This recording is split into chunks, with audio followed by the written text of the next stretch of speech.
Hello and welcome to episode 4 of The List Makers, a mini podcast from the Doctor Who show, where we take a top 5 topic, each list our picks and then discuss them. But there are no hard and fast rules, it's all about the chat.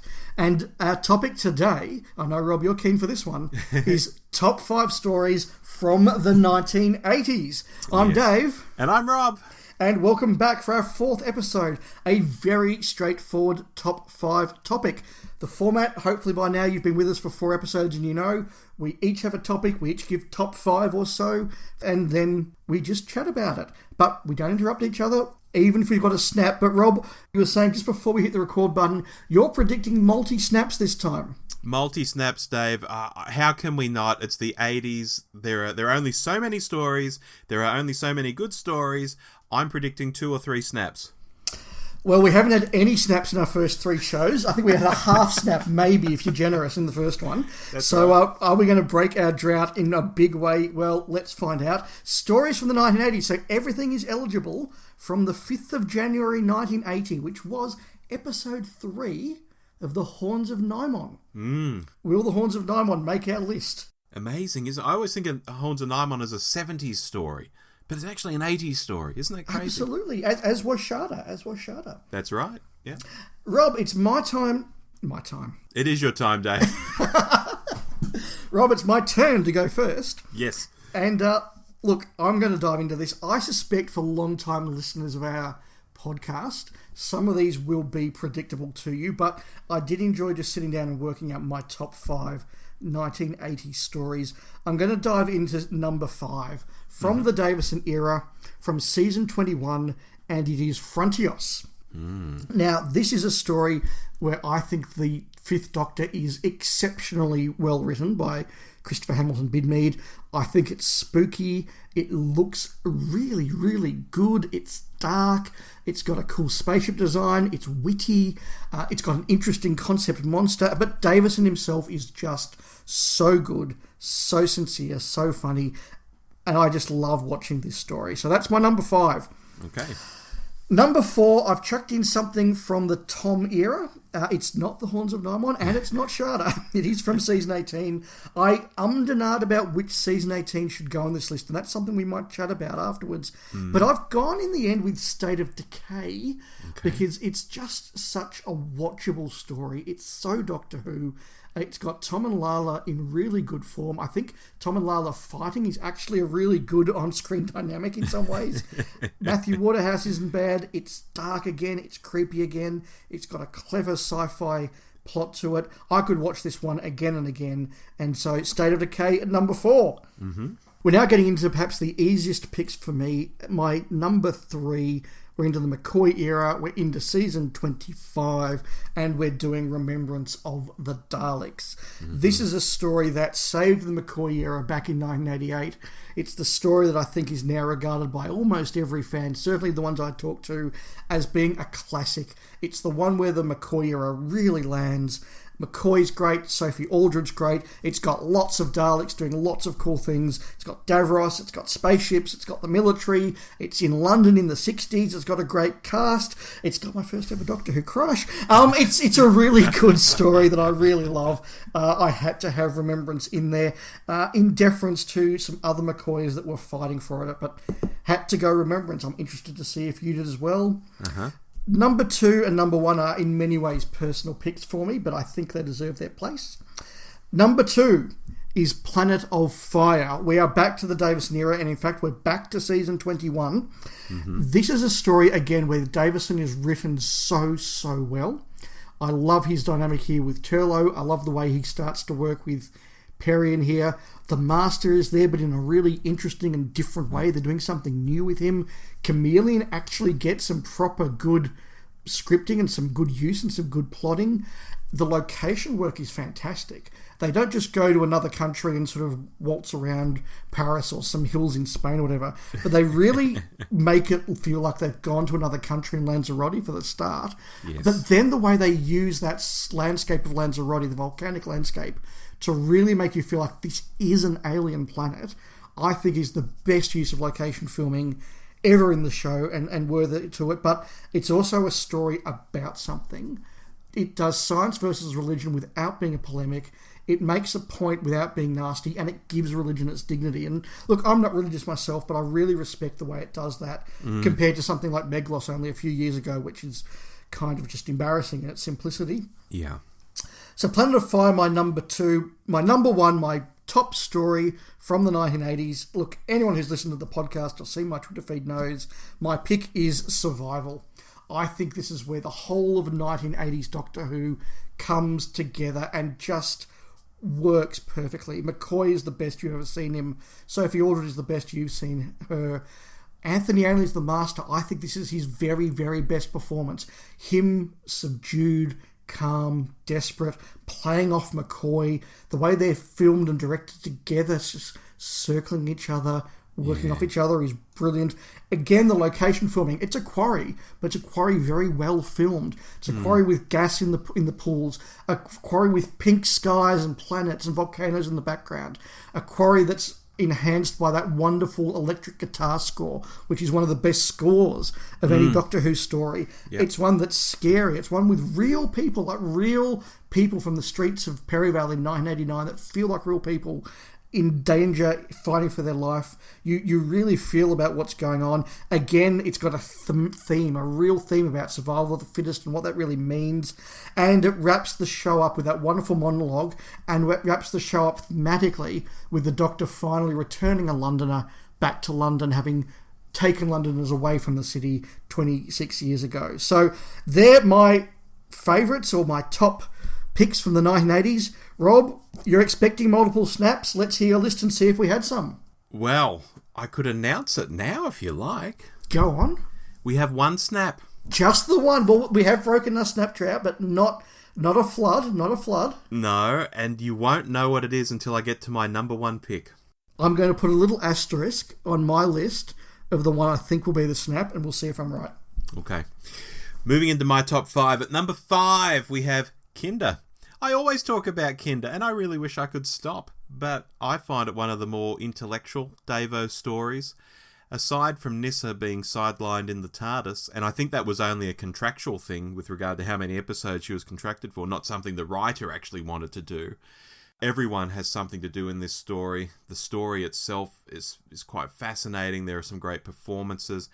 And I also think it's really underrated, which plays into my feelings about it a lot, I think, and is why I mention it a lot.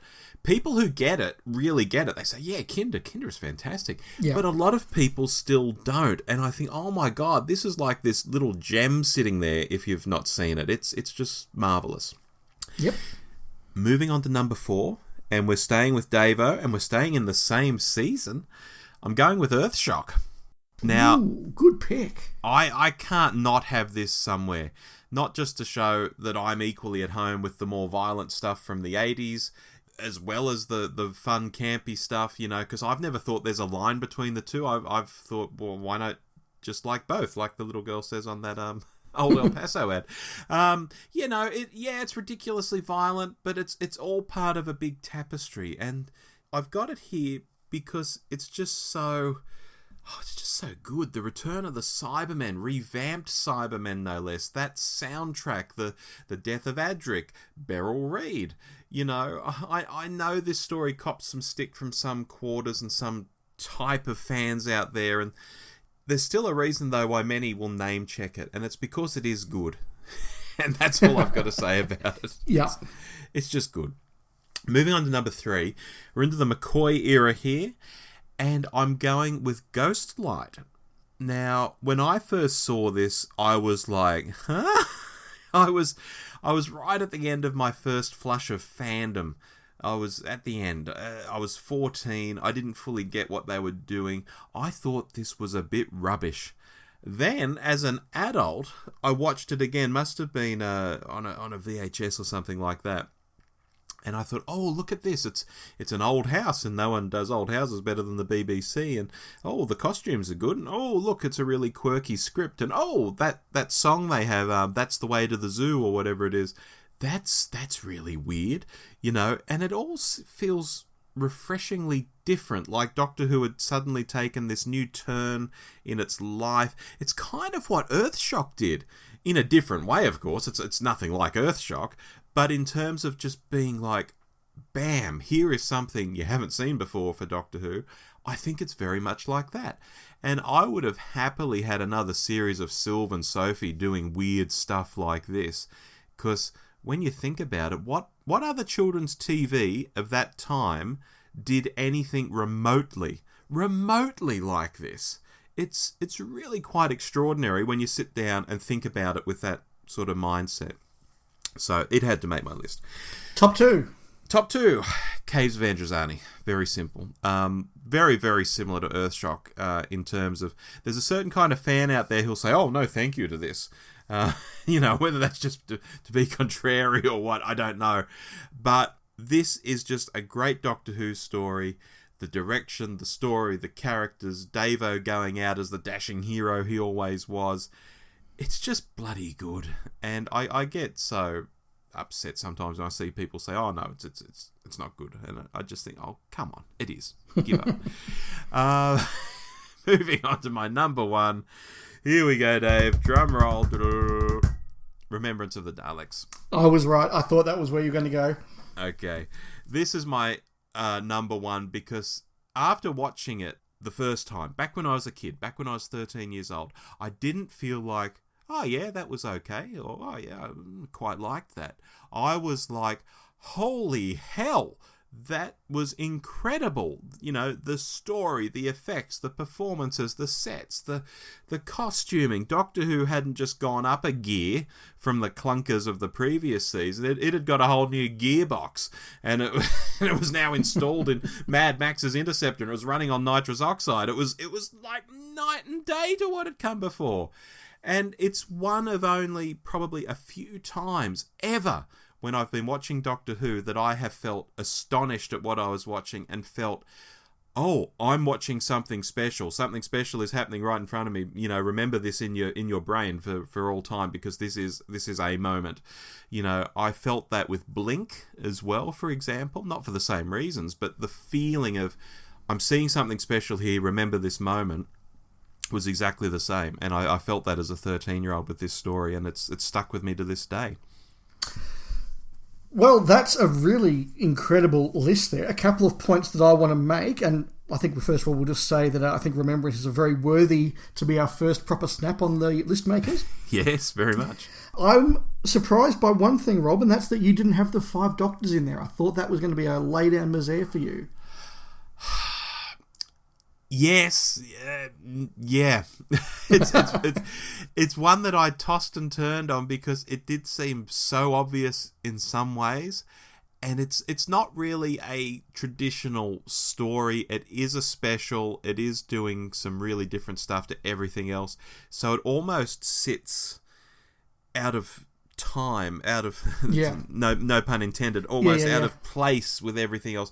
It's got the Davison credits and stuff, and people count it as part of the Davison era, but it's almost like this other sort of thing, and I couldn't quite count it. I ummed and ahed about it as well. I just couldn't put it there. If it was personal love, it might have snuck in, but I couldn't quite put it in as a top one. I did sort of and ah if I could get Androzani in there. I did and ah about Traken instead of State of Decay. Fenric was on my shortlist. Earthshock was on my shortlist. So a lot of overlap. And let's talk about overlap. A couple of stats for us, Rob. Yes. Of our 9 picks between us, 1 Tom, 3 McCoy, 5 Davo. And of those 5 Davo, 3 from season 21, and in fact 3 over 4 stories. Frontios, Planet of Fire, and Caves of Androzani. Doesn't the Davo era just come home with an absolute romp? Oh, with a wet sail. It's just fabulous. Yeah, and don't forget Resurrection's the other one in that 4. And look, I know it has its detractors, but I think that's a pretty awesome adventure story. Oh, of course it is. His final series is great, but then again, I like season 19 as well, and 2 of mine were from that. Yeah, absolutely. But look, I just thought it was interesting that we had a lot out of there, and 50% of season 26 also got a mention, which I don't think shocks me. And as I said, Fenric could very easily have been in my list as well, so that would have been 3 out of 4 stories from season 26, which, again, how good did Doctor Who finish? Oh, finished great. I'll tell you something interesting, though. You've mentioned quite a bit from season 18. I almost had Warrior's Gate in there. Yeah, I can see that as well. I even look. Full Circle probably was never going to make the 5, but when I sort of scribbled out my first 10 to 12, I think Full Circle could easily have been on that as well. So there are a lot of picks from season 18 that were in the mind. Tom's final series, Davo's final series. Interesting. And McCoy's final series. And McCoy. No Colin. I almost had a Colin. I almost threw in Revelation. I sat down when I was doing this list and I really thought long and hard, can I get a Colin in there? I don't want this to be another episode where we don't have a Colin. And, I was like, I'm really fond of Terror of the Vervoids. I think that's a nice adventure. I think Colin's great in it, but is it better than Remembrance of the Daleks? No. It's not. Not at all. I enjoy Paul Darrow in Time Lash, but it's not a good story. No. I have some love for the two Doctors, but it's not a good story. Vengeance is a good adventure, but again, would I put it above anything I've picked? No. And I tried, but sorry, Colin, no picks. What do you think about Revelation, though? I think it's a very good science fiction story. It's not particularly good Doctor Who. Right, okay. Because I'm quite fond of it myself. Yeah, it's just a little bit too cynical and a bit too knowing for me. But that's me. Yeah, well, look, it is one of those things. I think if you're in the, if it vibrates with you, then it's really, really good. But I just find it's a story full of unpleasant characters I don't like. The Doctor doesn't do anything to save the day. It's Tarkus and Lil calling in the other Daleks that basically saves the day. I get why people like it, but no, it's not in there for me. Kind of like Ghostlight. I really understand why people like Ghostlight. I love Ghostlight Part 1. I think that's an excellent opening story. And then I just sit there and go, what are they doing? What are they talking about? Why did that guy do that? Why did that? I'm lost. I don't care. Yeah. My point, though, that, what other children's TV was doing that? That was something that really stuck with me when I thought about that. And I thought, I think it is actually quite special in that sense. Look, it is. It's a really interesting piece of television. Like, I respect Ghostlight. I respect Ghostlight a lot. In the same way I really respect Warrior's Gate. And look, I enjoy Warrior's Gate more than I enjoy Ghostlight. But Warrior's Gate is, to me, a story you sit there and you intellectually respect and appreciate it. And I think the joy of Kinder, which was on your list, is that on the one hand you are intellectually enjoying and appreciating and respecting a very clever script with some very deep ideas, but it's polished off with some real just fun adventure, and it's a lot more watchable, I think, than a Warrior's Gate is, and certainly I think than Ghostlight is. I think I can't sit there and just enjoy Ghostlight. I need to sort of sit there and go, well, what they're doing there is very well done. Yes, gets very good points, but I'm kind of not interested and I'm not engaged. Interesting. And yet you like the NAs. And yet I like the NAs, and perhaps it's because I was older when I saw them. Perhaps it's because I respect that they are doing something a bit beyond Doctor Who, or because maybe just the fact they're in book form means that I forgive them being a bit drier and a bit more intellectual. I don't know. It's an interesting point. Interesting. This was fun. It was. Look, when I saw top 5 stories from the 80s pulled out of the hat, I just thought we're going to have a bit of fun with that. This topic is really what this mini podcast is all about. It's just about saying, you know what? We're never going to do a full 1 hour podcast on top 5 stories from the 80s. That would be indulgent. But a little 20-minute special just about our top 5, that's what the List Makers is all about. So, yeah, lots of fun. But time to pick our next topic from Turlo's Hat of Rassilon. Yes. And it's like we're at the pub when we're having these conversations, Dave. That's right. That's exactly right. They're just good pub conversations. And our next one next month is going to be top 5 Earth-based stories. Well, there's a lot of those. There's a couple of ways we could interpret that, but that's for next month. Okay. And until then, I've been Dave. And I've been Rob. And we'll make some more lists soon. Bye-bye. Bye.